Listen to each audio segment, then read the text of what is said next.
ସକାଳେ ମୋବାଇଲରେ ଗୁଗୁଲରେ ସର୍ଚ୍ଚ କରୁଥିଲି, ଗୋଟେ ଅଦ୍ଭୁତ ଖବର ପାଇଲି। ଶଙ୍କୁନିର ବି ମନ୍ଦିର ଅଛି। ମୋତେ ଟିକେ ଆଶ୍ଚର୍ଯ୍ୟ ଲାଗିଲା।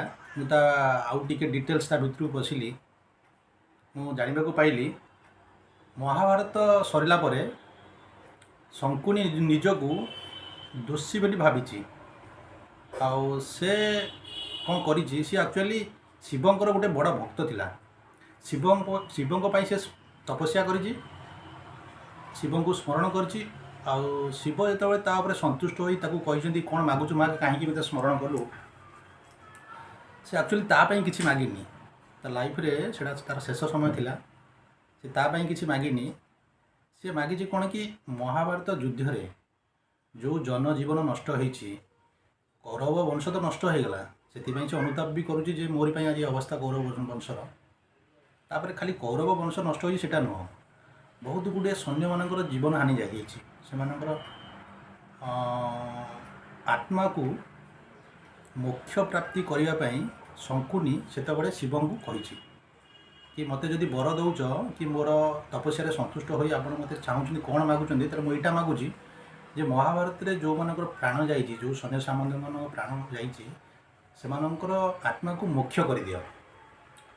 ଶିବ ତ ଭୋଳାଶଙ୍କର, ତାଙ୍କ ଭକ୍ତ ଉପରେ ସେ ସବୁବେଳେ ସନ୍ତୁଷ୍ଟ ରୁହନ୍ତି। ସେ ତଥାସ୍ତୁ କହିଛନ୍ତି, ଯାହାଫଳରେ ମହାଭାରତ ଯୁଦ୍ଧରେ ଯେଉଁମାନଙ୍କର ପ୍ରାଣ ଯାଇଛି ସେମାନଙ୍କ ଆତ୍ମାକୁ ମୋକ୍ଷ ପ୍ରାପ୍ତି ହେଇଛି।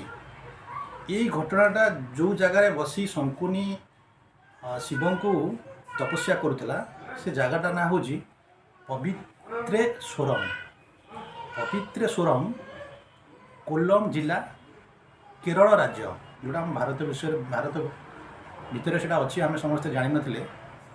କେରଳ ରାଜ୍ୟର କୋଲ୍ଲମ୍ ଜିଲ୍ଲାରେ ପବିତ୍ରେଶ୍ୱରମ୍ ଗୋଟେ ଜାଗା ଅଛି, ସେଠି ଏହି ମନ୍ଦିର ଅଛି।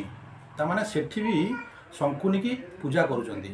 ତ ମୋର ଏ ଭିଡ଼ିଓ କରିବାର ଉଦ୍ଦେଶ୍ୟଟା ହେଉଛି, ପ୍ରତ୍ୟେକଟି ଲୋକ ପାଖରେ କିଛି ଭଲ ଗୁଣ ଅଛି ଆଉ କିଛି ଖରାପ ଗୁଣ ବି ଅଛି। ତ ଆମେ ସବୁବେଳେ ତା ଭଲ ଗୁଣଟାକୁ ଖୋଜିବା, ତା ଭିତରେ କ'ଣ ଭଲ ଗୁଣ ଅଛି ସେଇଟାକୁ ଖୋଜିବା।